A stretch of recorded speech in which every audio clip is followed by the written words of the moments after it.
In a moment, I think all of us are going to leave the stage, except the two speakers who are going to speak to you.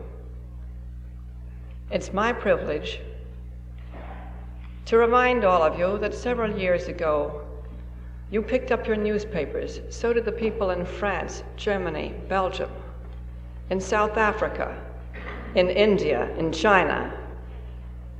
And the headlines of that paper told of a small group who had hijacked a plane out of Budapest. They had knocked the crew unconscious. They'd flown this plane into freedom. Who was in this plane? A group of people who knew there was only one way to get freedom.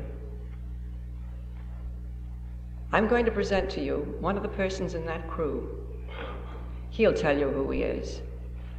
It's my privilege to present a wonderful guy, Frank Izaak.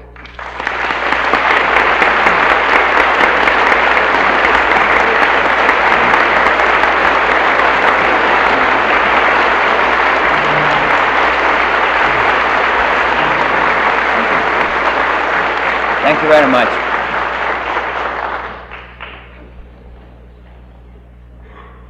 Ladies and gentlemen, one day history is going to be written.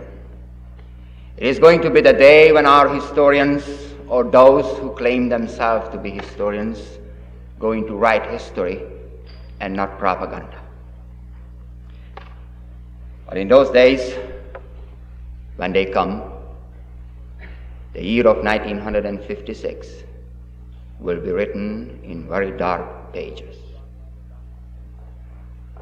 The year of 1956, which probably was one of the darkest years in this century.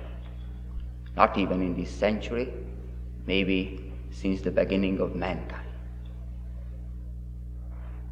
At the other side of the globe, beginning where the Iron Curtain stands with the minefields and the machine gun towers and the barbed wires, where a vast, endless prison land begins, almost 1 billion people were enslaved. Almost 1 billion people were in chains.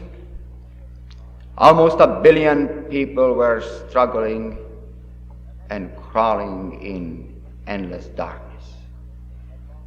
And many of these people, many of these nations, had long heritage. They had many hundreds and hundreds of years of history. They had culture and they had civilization.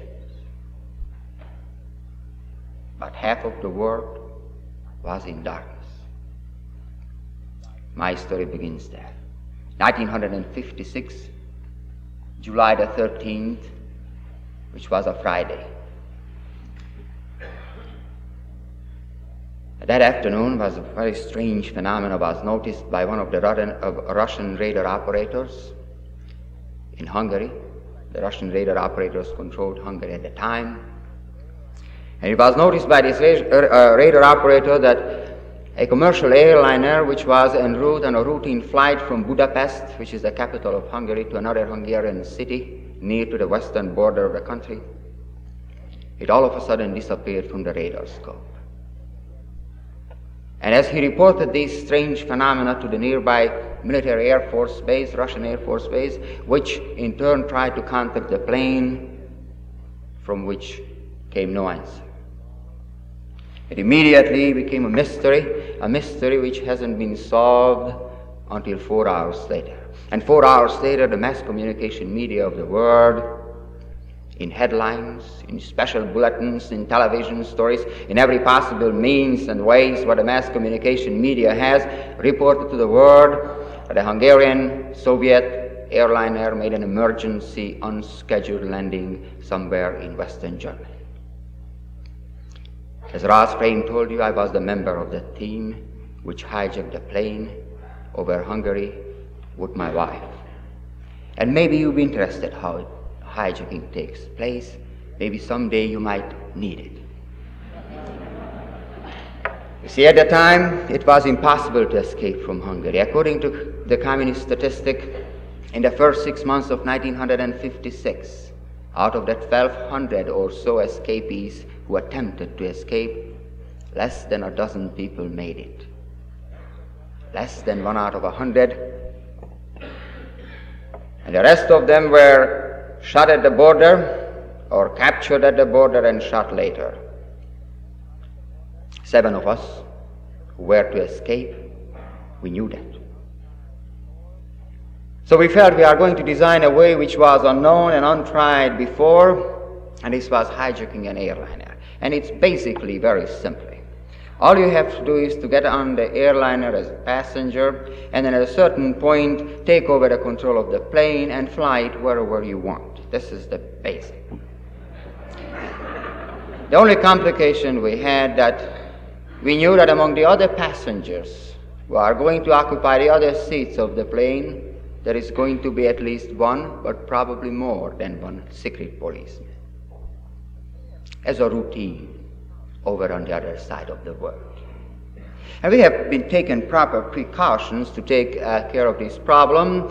Simply, our plans included a knocking down of every passengers aboard, every one of them without any exception, and make it sure that a secret policeman is among them, and disarm him, and then take his gun and move into the pilot cabin and kindly tell the pilots to give their seats to us. And the plane took off, and we're flying at 10,000 feet altitude. It was about 20 minutes before landing time, when the leader of our team, his name was George, and he was probably one of the bravest men I ever seen, gave the signal to us, and we all jumped up, all 7 of us, and we started to knock down the people. It took about 4 or 5 seconds. Everything went fine. Everybody was on the floor, lying there, most of them unconscious. And we started to search them for the gun, but it was as far as we got. All of a sudden, the door between the pilot cabin and the passenger cabin opened up, and somebody looked out, and before we knew it was shut. And the next moment, I felt that this is the end. The plane, that huge airplane, went into a deep dive. And every one of us, conscious or unconscious, were up in the ceiling. The plane was stalling and falling and tumbling down hundreds of feet when all of a sudden started to climb up again. Then every one of us hit the floor. And that was the routine from there on. George was yelling for a screwdriver to open the door, and somebody threw him a screwdriver. He started to work on the door, trying to get into the pilot cabin. I tried to move forward to help him. All of a sudden, everything went black, and I didn't remember for anything. It could have been only a few seconds, because by the time I came to, I saw him again. I saw him. He opened the door between the pilot cabin and the passenger cabin, and he was inside already, where he expected to find 4 people, but that was 5.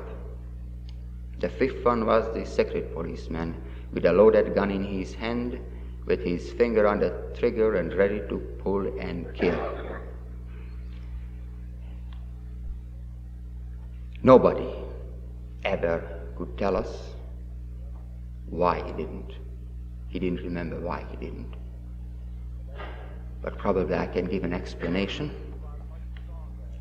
That there was a hand there, a hand which was much stronger than that of the secret policeman, than a hand of any human being's hand can be, which for a moment stopped that hand. And that was the hand of God. The secret policeman hesitated to pull the trigger, which gave enough time to George to jump him. There was a tremendous fight ensued on the tumbling airliner between him and the rest of the crew members and the secret policeman for the possession of the gun. And finally, by the time we were able to move in and help him, his head was bleeding from more than 18 holes. And the plane was only 200 or 300 feet from the ground, ready to make a crash land. We captured the plane, we took over the control, and we began our flight toward freedom. But how far it was? The Iron Curtain was about 15 minutes away, and the nearest Russian military Air Force base was about 20 miles away. 4 hours later, 3.5 hours later, we ran out of fuel. You see, the next country, which after we crossed the Iron Curtain successfully, the next country where we could land was Austria. But Austria was a neutral nation, and we had a different concept of neutrality as most of the Western world has. And we didn't want to land in Austria. We wanted to land as far as it's possible from this dark world behind us. We wanted to land in Western Germany, where there are Americans. But we had no navigation, we had no maps, we just flew toward the west. That's all we had. And the borderlines of Austria and Czechoslovakia and Eastern Germany and Western Germany are so close to one another that we couldn't know over which country we fly. And when we ran out of fuel and we had to make a landing, we didn't know at what land we are going to touch down. We had to. I remember it was a huge big airport down there. It was strange about that there was no building, there were no airplanes, just the runways. We landed the plane there, and many of the people were still unconscious on it, aboard the plane, and I was the first one to get out. I stepped out of the plane, I climbed out of the plane and looked around, nobody. I went back and I told my friends and the rest of the people that we just have to get out wherever we are.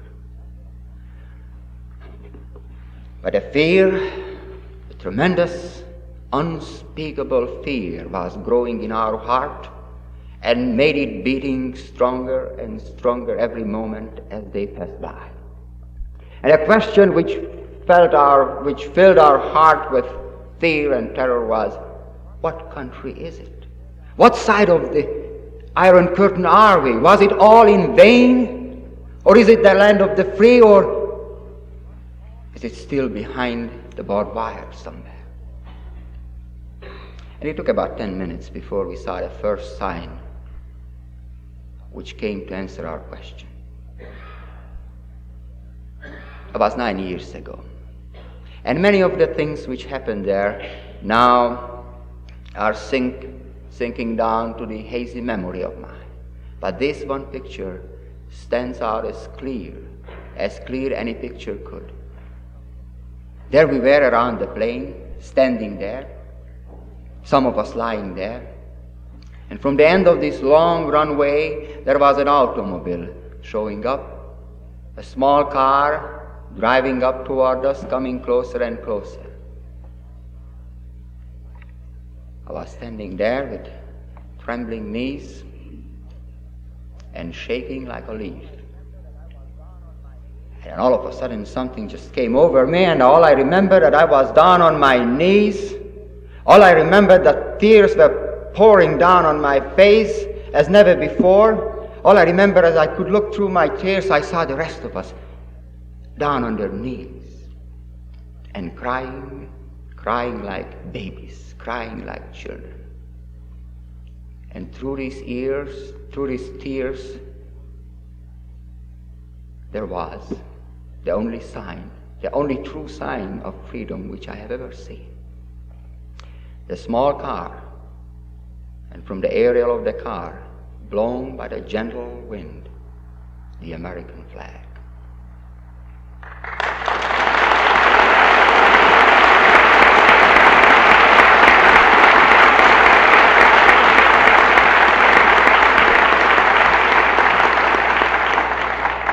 I feel very, very inadequate because I never could and never will find the words to describe you, the feeling, to describe you all these fantastic joy, all these physical joy which overtook me.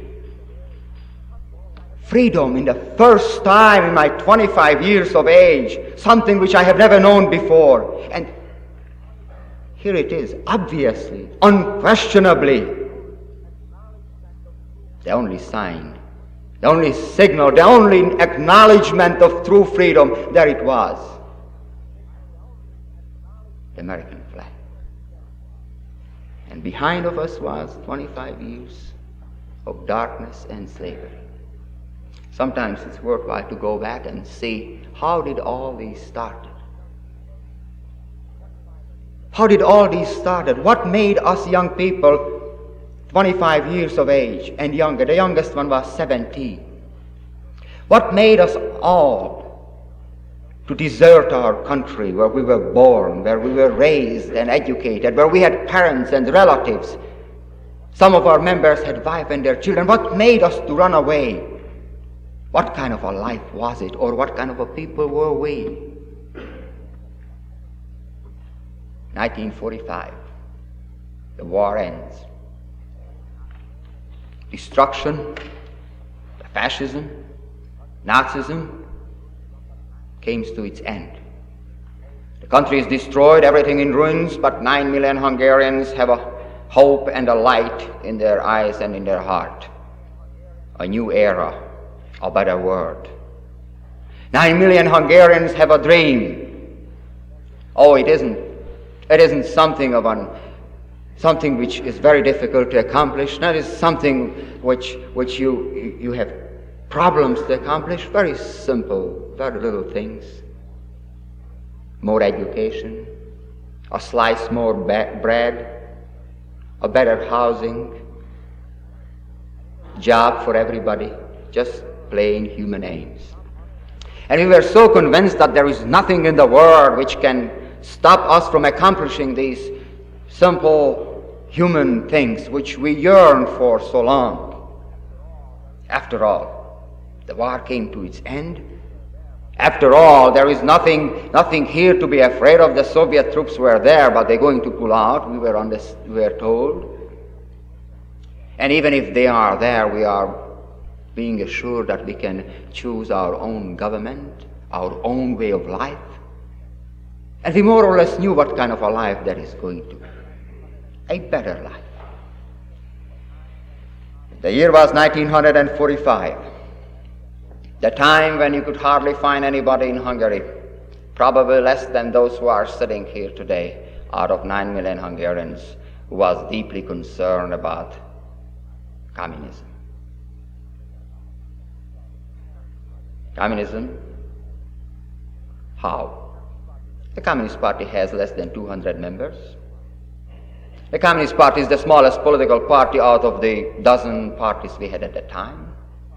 Communism is being hated, disliked, distrusted. We had the taste of it in 1919 when they were in power for about 6 months. We are going to have free elections. We've been told we are going to have our living standard increased. We are going to have different political parties to choose from. We are going to have our churches open. Communism? No, it was no concern. Less than 5 years later, the communists were in power. Less than 5 years later, the dream of 9 million Hungarians came to its end. And in the meantime, ladies and gentlemen, I would like to tell you, and I would like you to ask to remember, in the meantime, we had free elections. And in the meantime, we had other political parties to choose from. And in the meantime, we had our living standard going up and increasing. In the meantime, our churches were open. And in the meantime, more Hungarian children received, which has been known as education than ever before. And in the meantime, the Soviet army didn't have to fire a single shot.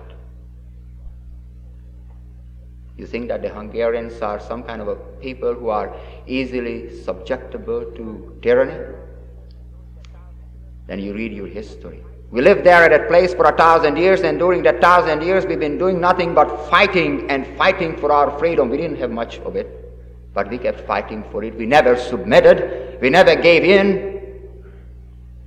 And now, it took less than 5 years for the modern-day barbarians to help ourselves to put the chains on our own hand. What happened? You see, we believed that communism has certain criteria, such as the firing squads, the concentration camps, the executions, the prisons, the terror, the bloodshed. And we felt that as long as we don't see these things, there is no reason to be concerned. We're waiting for the concentration camps to come if it is communism, but it wasn't coming by the concentration camps. It came by the summer camps for boys and girls. It started out by the social reforms. It started out in 1945 by the land reform, which was so popular and for so long time wanted by everybody. It started out by telling the Hungarian people that education has to be revised and God has to be kept out of the schools because it belongs to the home and not to the schools.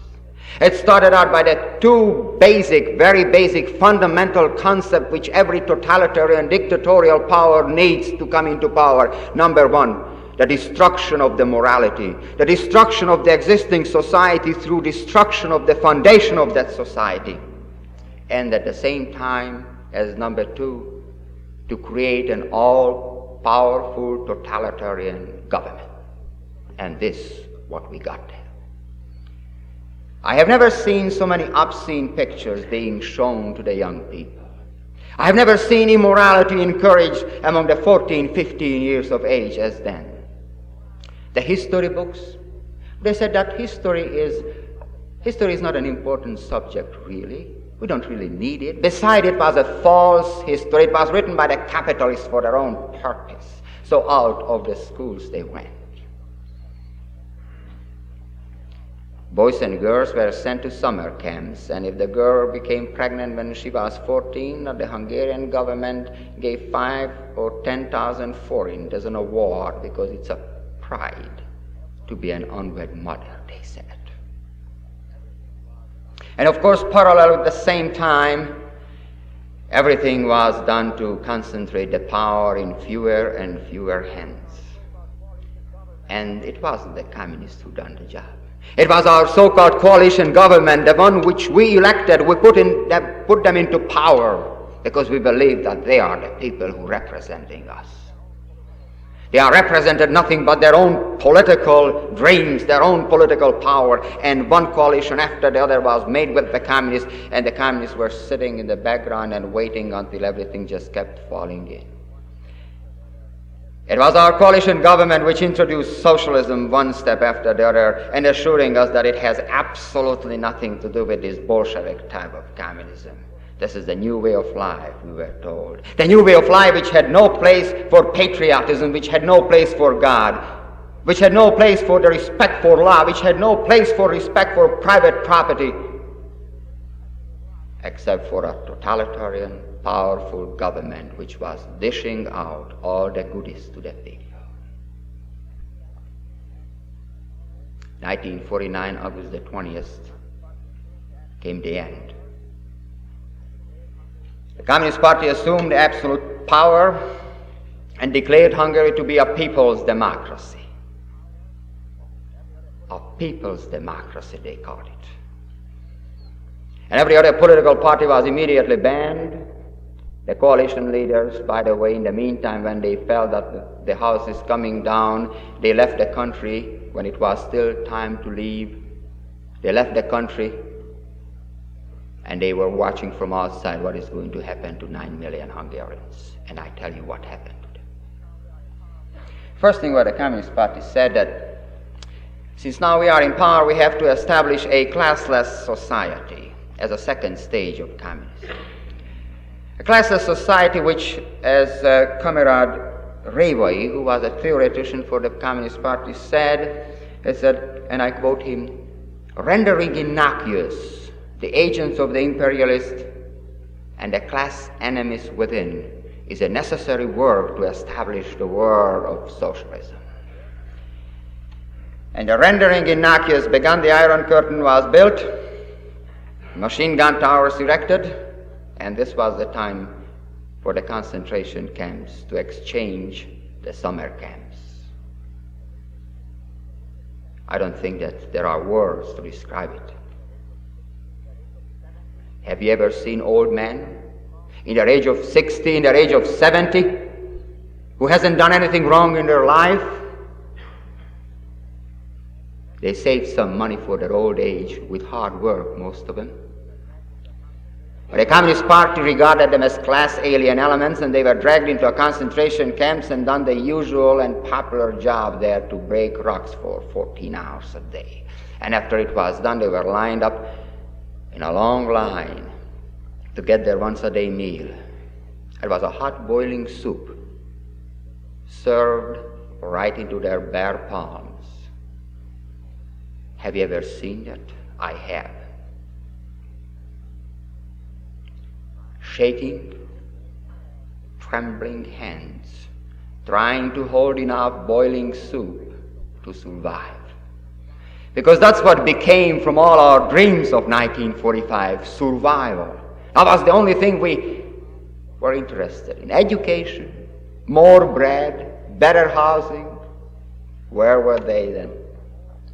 It became a human jungle, a jungle of inhumanity, and we were animals, scared animals running for our life and trying to live and survive from one day to another in the land where there was no more mercy.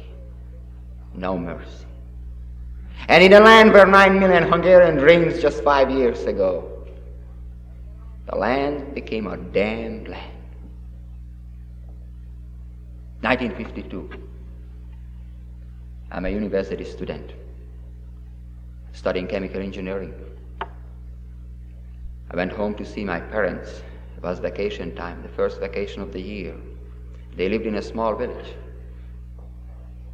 The background to this story, which you have to understand, was that the same land reform which was promoted by the Communist Party in 1945, when the Communists said that we give you the land, you 3 million formerly landless Hungarian farmers, and we, the Communists, going to stay here and make it sure that nobody will take it away from you.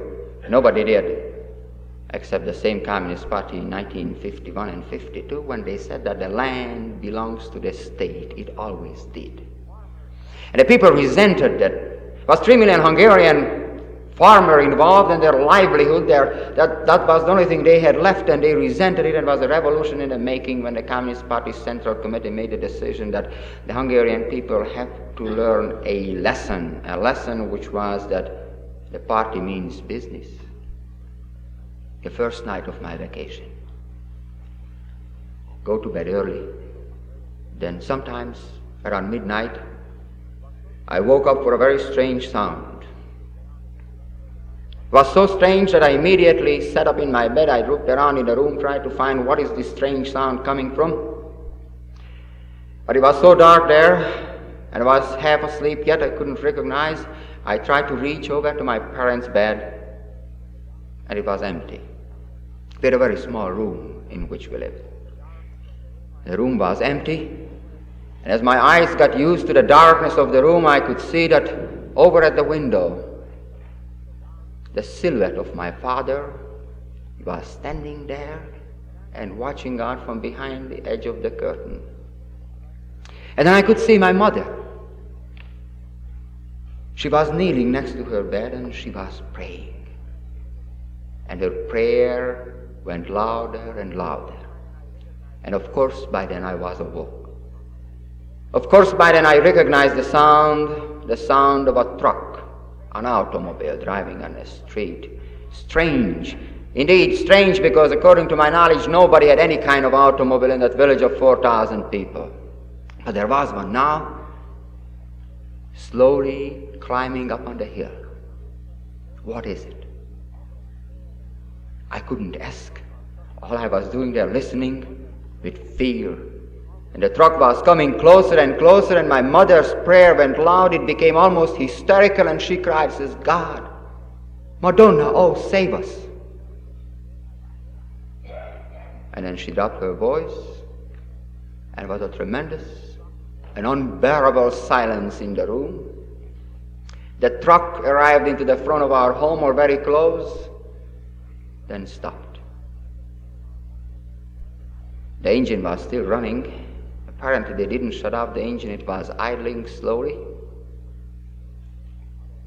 This idling of the engine was coming through this otherwise silent night. It came through the walls, it came through the night, it came through our bones, it pounded in our head, it pounded in our heart.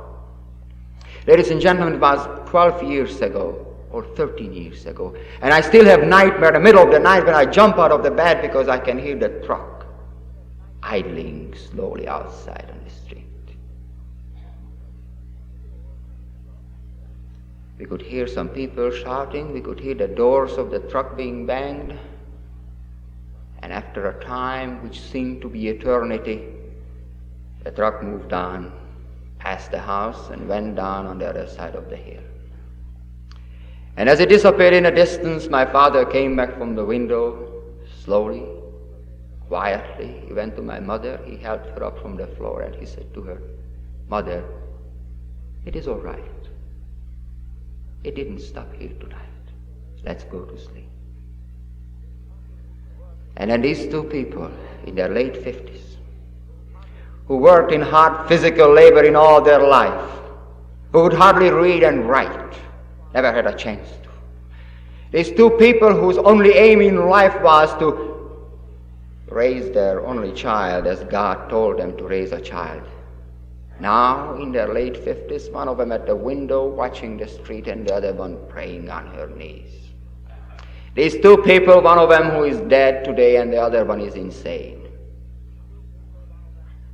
But it wasn't only them, it was thousands and hundreds of thousands of other Hungarians at the windows behind the curtain and down at their knees. What happened? Very simple. The Hungarian Communist Party ordered the police trucks of all villages to go around in the Hungarian villages in the nights and pick up people at random.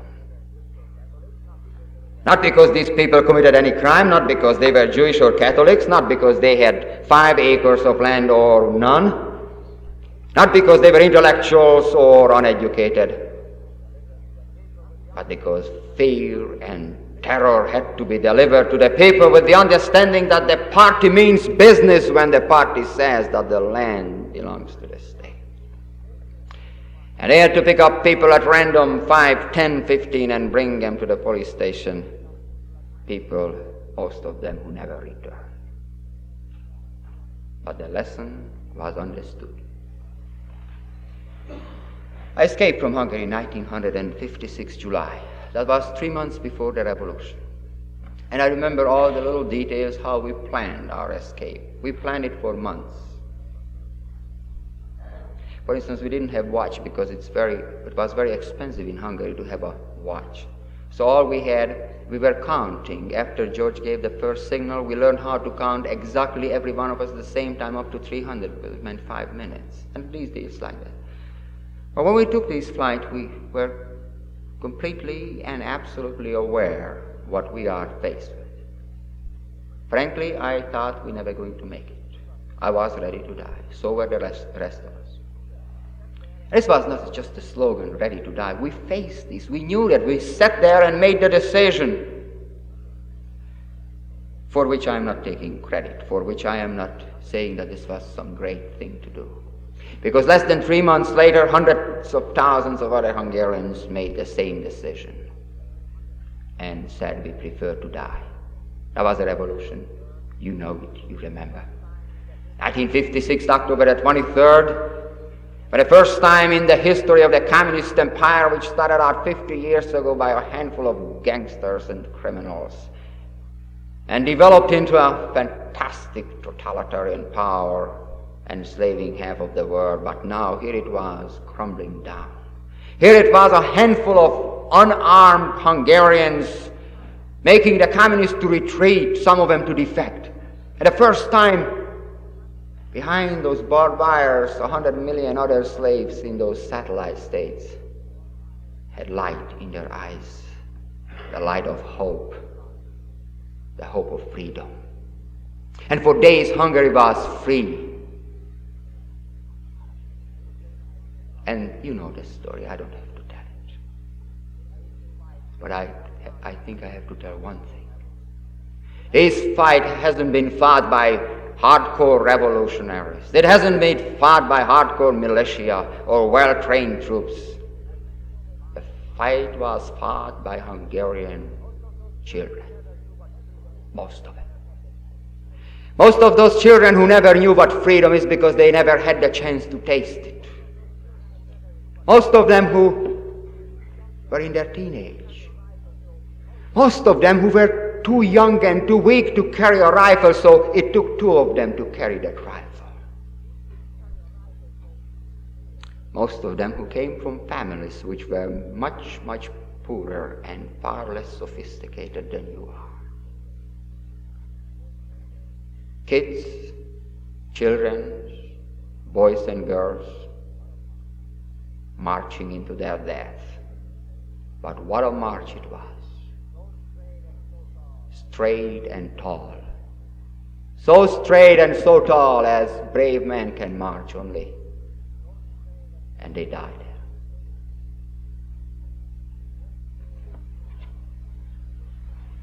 That was 1956. And today we are being told that it is a different situation, and I have been told many times that I should update my speech to the present situation. I have been told that the situation is quite different in Hungary because they have more bread and people travel in and out, and there are efforts on both sides for improving diplomatic, trade, and cultural relations. Well, let's agree for the sake of argument that there is a change. As much as a prison can change, there is a change. Today the Hungarian communists don't have to call out the firing squad and murder the people on the front of the wall. The Hungarians doing it themselves. For every child born in Hungary, there are 4 abortions made. It costs $1.75 and encouraged by the state. Genocide. Today the Hungarian communists don't have to close the churches and make wheat storage places out of them. They have enough priests who is teaching the gospel of Lenin. Of course they are encouraging trade because that's the only substance upon which this otherwise crumbling, silly, incapable socialist communist government can function and make some money to enslave the people even more and deeper. And finally, it is a beautiful opportunity for those appeasers in the West to tell that, you see, this is a different kind of communism developing, to which you may well adjust yourself. Today there is a lot of talk about the different type of Soviet and Chinese communism. They say that the Chinese communists are brute. They even claim that Mao Zedong ground up 20 million people for fertilizer. But the Russians are different. Can I tell you how different they are? In 1945, March the 30th was the day when the first Russian troops moved into our village. And we knew that the Russians are looting, and probably we felt that every war has this side product of it, that the soldiers are looting and demanding drink and demanding women, and that's what it was. So we were hiding our women folks in that little home of ours. We had about 6 or 7, or maybe 8 women. And we had a little hiding place which was covered from the outside so it could hardly be seen. And as the Russian troops were coming in and demanding women, we said, there is no woman here. And then they went by, and after 2 days, Friday night, Good Friday it was, finally they found a hiding place. There was a dozen drunk barbarians, the first representative of international communism for us, who moved into our home, and they dragged out these 8 women out of the hiding place, and they lined them up against the wall of the kitchen on one side, and they lined us man folks against the other wall of the kitchen with a machine gun stuck into our stomach. And then the leader of these drunken barbarians came there and went over and saw which woman they felt the best for their purpose. And the oldest one was 68. She was my grandmother, and the youngest one was 14. And she has been chosen. In the next moment, a dozen drunken animals raped that 14-year-old girl on the floor of the kitchen. And my father fell to his knees, and he was pounding with fists on the floor and cried and said, there can't be God. Because if there is one, how can he allow it?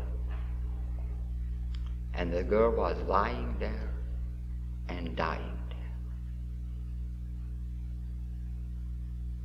First introduction of ours to communism.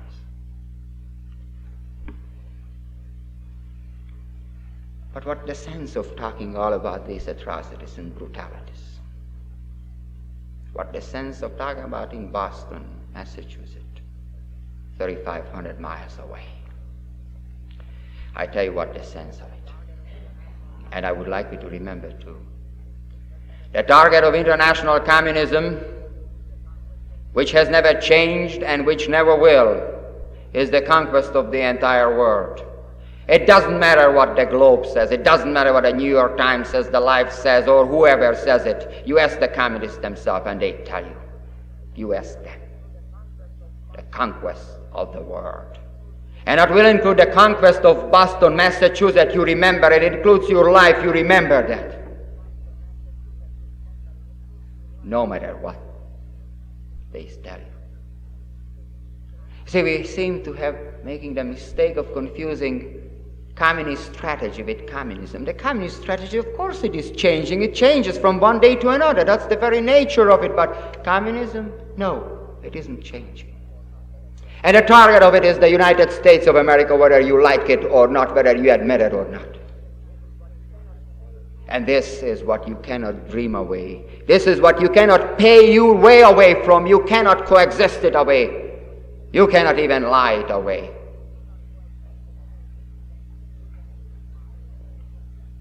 International communism, which has only one aim, conquest of the world.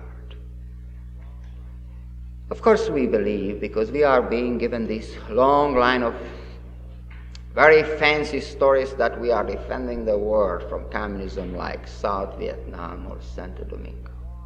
Whatever the political situation may be, ladies and gentlemen, the war isn't being fought in South Vietnam, the war is being fought in Boston and in Berkeley and in New Mexico and in New York and in Chicago. That's only the symptoms there. The illness is communism, and you cannot fight communism in South Vietnam and letting American boys dying there by hundreds and at the same time making agreements with the other one in Moscow and expect to win and expect to survive. I'm not using this word win, expect to survive, because that's what it's going for. The war is being fought here. Every elementary student of communism can tell you that the prerequisite of communist world conquest is the destruction of the United States of America from within. Period. Without this, they're never going to conquer the world. What do you mean destruction of the United States? They're trying to destroy this Statler Hilton or our highways or our factories? No, they don't. They try to destroy the American way of life. That's what they are after. They try to destroy your mind. They try to destroy the foundation upon which this nation has been founded. Those Christian principles upon which this nation has cherished. That's what they are after. Not after your automobiles, no. No. The American way of life, which one of the leading professors at the University of California said a year ago. He said, the American dream has to be rescued from the American way of life. You look around yourself and everything you see here is because there is an American way of life. I came here 7 or 8 years ago. And of course, as every one of us, we had things which we disapproved because we never been faced before. We thought that this thing shouldn't be that way and that thing shouldn't be that way. But we saw 2 overwhelmingly clear things. Number 1, the tremendous wealth, and number 2, the tremendous amount of freedom. And most of us just accepted it and tried to adjust to it and live happily in it. Very few of us went down and trying to find out, why do you people have this thing? Why we didn't have it in Europe, where we had 1,000 years of culture and civilization?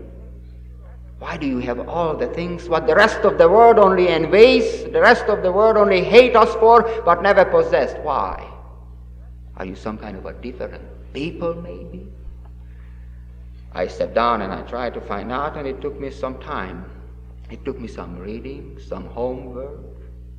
And during this course I found that, among other things, that the Constitution, which today is being so derogatory mentioned in many, many places, the Constitution really didn't give us liberty. It simply guaranteed the liberty given to us by God.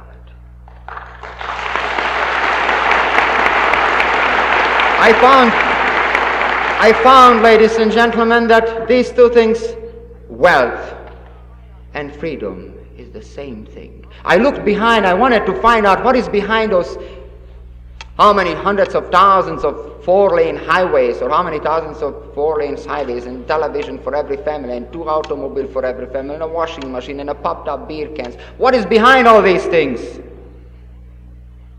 And I found that behind it is freedom. All it had to be done, it has been done 200 years ago, all it had to be done that make the man free as God created him. And let him alone. That's all it had to be done. And look at around yourself. In the 200 years we progressed more than anything else, anybody ever in the history of mankind.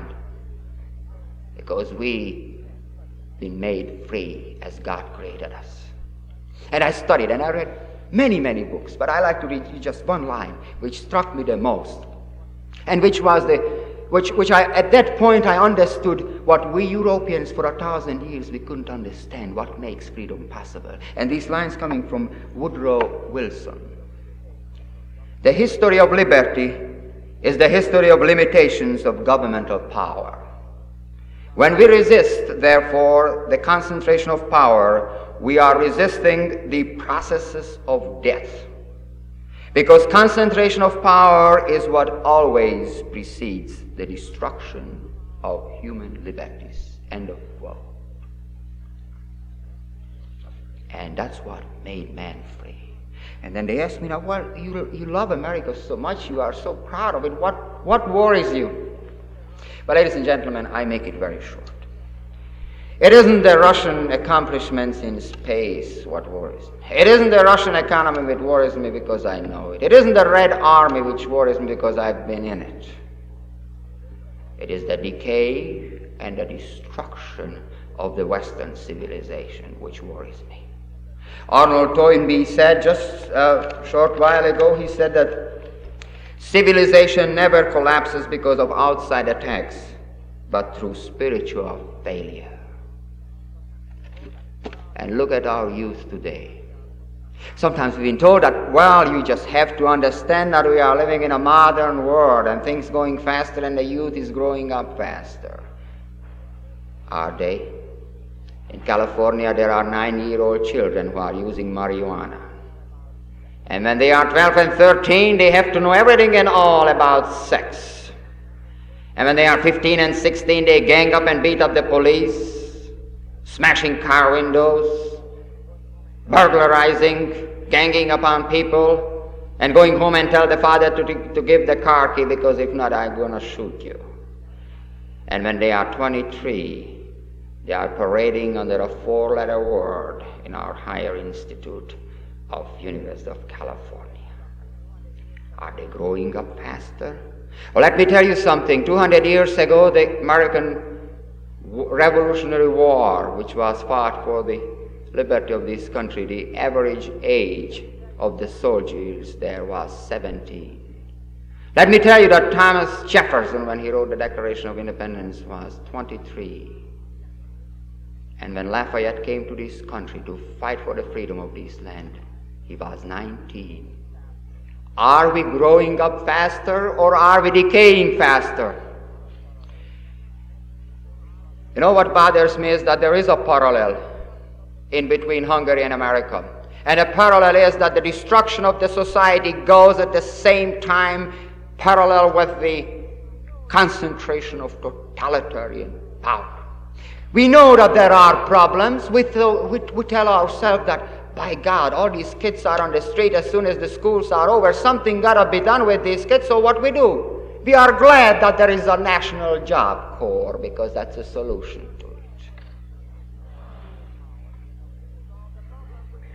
So we give more and more power to the government to solve the problem which you and I didn't solve at the time, because we didn't have the time and the courage and the guts to put down our martini glasses once in a while and pick up our Constitution and our Bible. That's right. Ladies and gentlemen, it isn't the fault of the young generation, it is our failure, yours and mine. Because we thought that we have enough money to farm out raising the children, to farm out educating our children.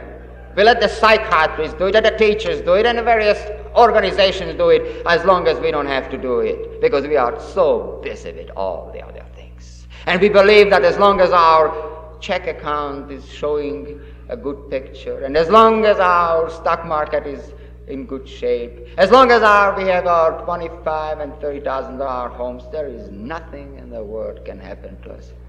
Well, let me tell you this. None of this is going to save you.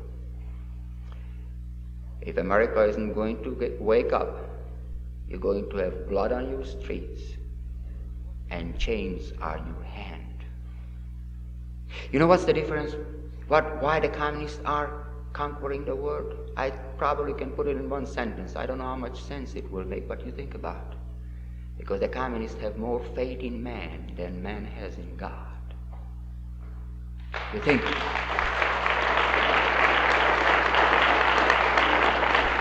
Ladies and gentlemen, that's my very last word, really.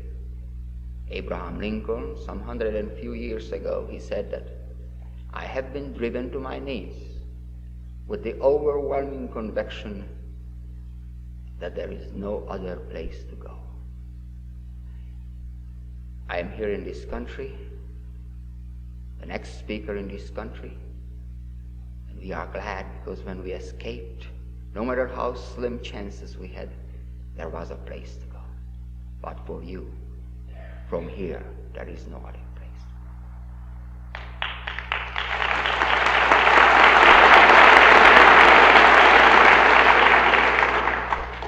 My message is, and I am speaking for and in the name of those 100 millions who probably by now had given up their hope for themselves.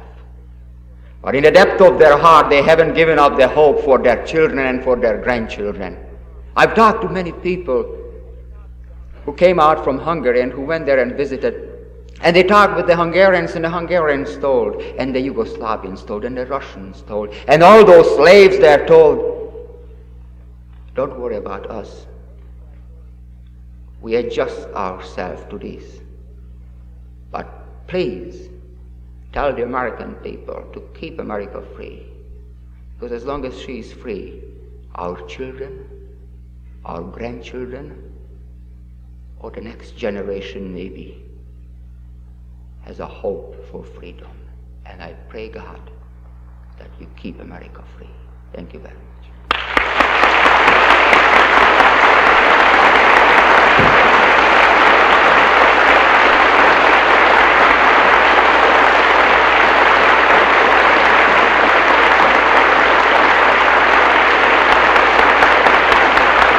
Thank you very much. Thank you.